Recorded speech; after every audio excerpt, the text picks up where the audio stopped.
let's talk about privacy. Hopefully, during this video, we don't weird you out because I feel as though the Campbell and Carlson article, in addition to the Schmidt and Cohen reading, have the potential to do it. In a lot of ways, I feel like the Schmidt and Cohen reading, the book in general, sort of goes into this hierarchical what's happening in the world. But it's interesting to think about the way that communication technologies and privacy coalesce.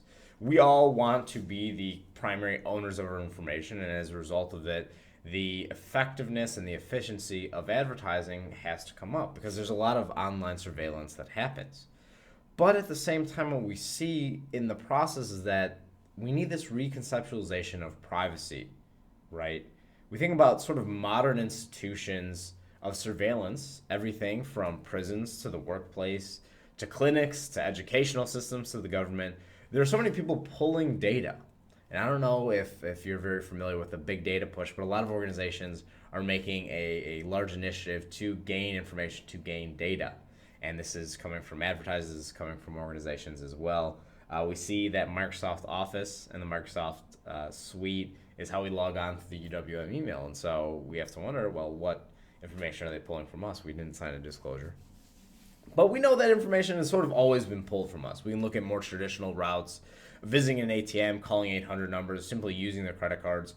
We know that information is being pulled, just like with the internet ad servers model. We talk about information such as the double-click Dart, which is this idea of a software and network technology used to track individuals online.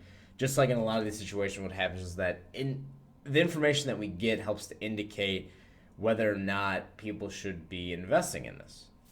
We know that the infomediary model talks about this sort of intermediate party between users and businesses that commodifies personal information. So essentially, what does Facebook do with all the information that they find? What does Google do with all the demographics? If you've ever posted a video onto YouTube or have worked with a website with Google Analytics, what you can do is look at the analytics and find out what is the general demographic that comes into this. And from that information, decide to tinker and tweak your messages to make people fit maybe more within the demographic and use that information in a positive way. Just like when Schmidt and Cohen talk about terrorist groups no longer theoretically would have less physical assaults and more cyber terrorism, which I feel like is the basic premise of a Mission Impossible movie. We have so many available communication technologies that the sophistication of it changes. We talk about always having, I feel like I show my phone every time, the iPhone branding. We have so many technologies within us. Is there a potential that these technologies can be made into an overheated, homemade explosive device?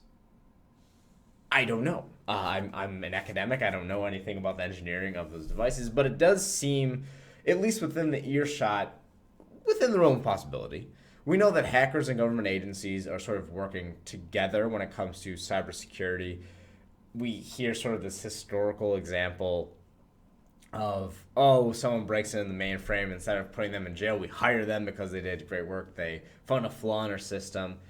And there is the potential, since we are a very communication technology dependent society, then there might be people that are slowly going off of the grid. We see small movements towards that when it comes to privacy with significant others at dinner conversations. Hey, we have a dinner rule. When you and I are eating dinner, you have to put your phone away, no phones. But we do see, and Schmidt and Cohen argue this as well, that there is a sort of off-the-grid world that might be closer than we realize. People who have decided to live without Wi-Fi, crazy, if you ask me, cell phones, social networking profiles, in order to hide themselves.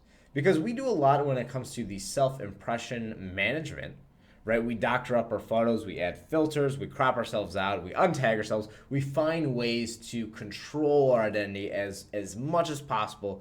Sometimes someone puts up a video of us without us realizing, and then everyone's seen it and we can't do anything about it. But is there potential for us to actually omit ourselves from that world entirely? And if so, how does privacy really get controlled? Is it our responsibility as privacy holders to maintain and manipulate privacy? Or is it the privacy that is expected of the government, of agencies like Facebook? We want people to have a degree of autonomy. We don't want to always have to feel like we're scrolling through the terms of services and dealing with the privacy settings.